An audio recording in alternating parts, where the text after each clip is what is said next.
My boyfriend said he will never marry me. How do I proceed? For context, I have been with my boyfriend for almost 2 years now. Throughout our relationship, he has only been the most attentive, loving, and thoughtful partner. We share house chores. He would buy me little gifts every now and then. He would call me every day while I'm on my way home from work. He always talk about me with his mates, etc. Like, I can't even find a single irritable thing about this guy. Well, except he won't marry me because he promised his late wife that she will be his only wife. She passed away 6 years ago from illness, and he was pretty much fucked up for 3.5 years. After lots of therapy and working on himself, he gradually opened up, and we met through a board game group. He never really spoke about her until we became serious. According to him, she was the one that made him believe in true love and the idea of a soulmate. He also claims that he has moved on, but to honor her memory and promise to her, he will never have a second wife. After we have discussed this, he has never mentioned her again. It's our second anniversary soon, and I'm just thinking about what I want in my life. I'd really like to get married. I want someone to propose to me, and I want a groom with tears in his eyes as he sees me walking down the aisle. I love this man with all my heart, and he has given me everything I could ever want in a husband, except he won't be my husband. I honestly don't know what to do. I know it's common thing to be partners in all but paper, but I guess I'm a bit of a traditionalist. I feel like maybe deep down inside him, I'm still second to her. How do I navigate this? Some comments said, if you want marriage, then unfortunately you're not compatible. Agree. Be honest with yourself and your partner. Have the difficult conversation. You'll either learn how to grow together or make the necessary decisions with all info available. You want to get married. He doesn't.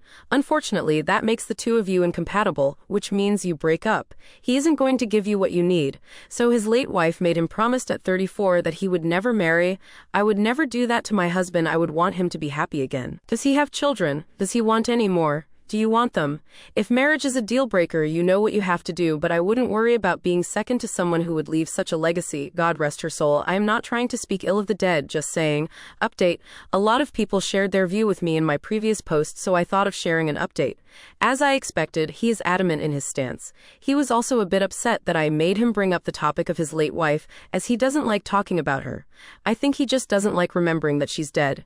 But he also understood that I could have doubts about his commitment and where I stand in his life. I'm not quoting him exactly, but he said something like this. My words have meaning, and because of this, you know when I make a promise, I mean it. I said that I will stay with you forever, so I will stay with you forever. If you want a ring, I will give you a ring. If you want to wear a pretty dress, we can get you a pretty dress. But please don't make me go against my word, because if I do, nothing I say will mean anything anymore. I could promise to love you and maybe stop loving you one day, and you cannot hold it against me. Mary was my first love after a string of broken relationships. I love the way I love because I learned it from her. I am who I am because of what I have experienced before. Please understand that sort of impact in my life. I have never compared you to her. I have never actively brought her up in our conversations. I don't even keep mementos of her in our home. I know he keeps them in the bank out of respect for you. So why do you question my commitment towards you? I honestly don't know how to respond at the end of that. My mind went completely blank and I felt like an idiot. I bawled my eyes out and he just confored me. We live in a country where de facto partners have the same legal rights as a married couples, so I wasn't worried about those issues. I guess I just really needed to hear him affirm his feelings towards me. Those who commented that I merely want a wedding could be right as well. Maybe what I wanted was just the grandiosity of a wedding, so that's something I have to think about. And also, I won't lie that I was extremely jealous of his late wife. Resentment for her is definitely something I should also think about.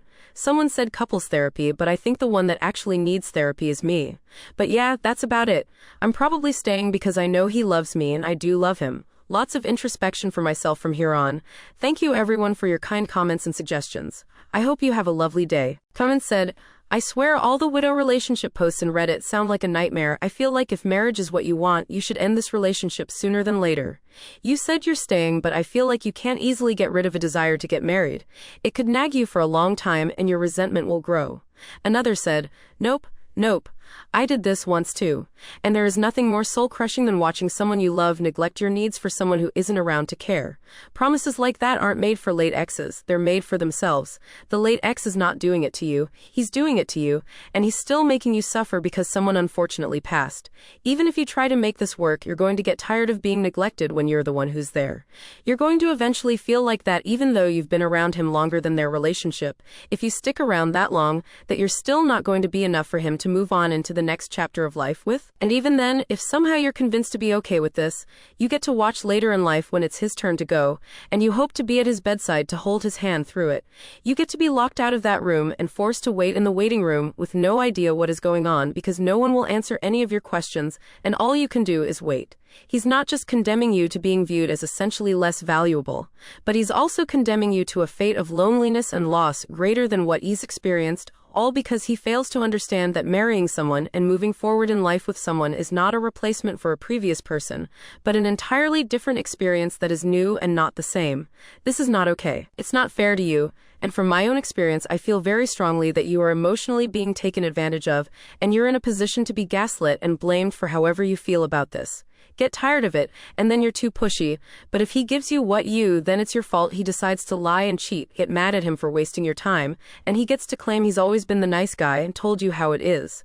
And that ambiguously threatening, if you make me into a dishonorable person, no good to my word, if you do this to me, fucking man up, dude, and stop making someone accountable for your own choices. Yes, in adult life, sometimes people make promises they realize they can't keep. Yes, that's life. I promised to never break up with my high school boyfriend. Surprise, I'm 40 and I'm not with my high school boyfriend, but that doesn't mean my whole life is a lie. I'm so sorry you are going through this, op. I really feel for you. And this thread in particular triggers me because I went through 4 years of this in a relationship that lasted longer and had more life events than what the dude did with his late ex, but for all the times I held him when he cried, all the sacrifices I gave, all the love I poured into it, and all the times I put his needs first, from taking care of his senile dementia mother who wouldn't stop threatening me, to risking myself pulling his dog out of a fire, always having his back, it was never enough to finally accept building a legitimate future and all the privileges that come with it. You don't get the house shopping, you don't get to be in the know during emergencies, you don't get the "oh, it's so nice to meet his wife" when he starts a new job. You get, "if you were such a great girlfriend, why doesn't he marry you?" And the "nope, we're not going to discuss procedures and costs with you because you're just a girlfriend," and "if you stick around long haul until end of life." Either it's, "you can't take time off work to mourn his passing because bereavement leave is for family only," and "you also need to find a new place to live because that's his house, and his family decided to run the eviction process on you. So now you're homeless, mourning, still have to go to work, and you might be lucky to go to the funeral, but you're not going to be able to keep anything to remember him by because his family wants it." I don't mean to sound like I'm projecting, but please, please don't do this to yourself. You're going to end up with a complex if you stick around where she has cock-blocked your entire life despite you're the one there to do the heavy lifting. Sometimes jealousy is not supposed to be ignored, so please move on. Don't do 4 years like I did. It's been a while now, but I now have to do therapy to be able to function in the relationship that actually is living the dream for me.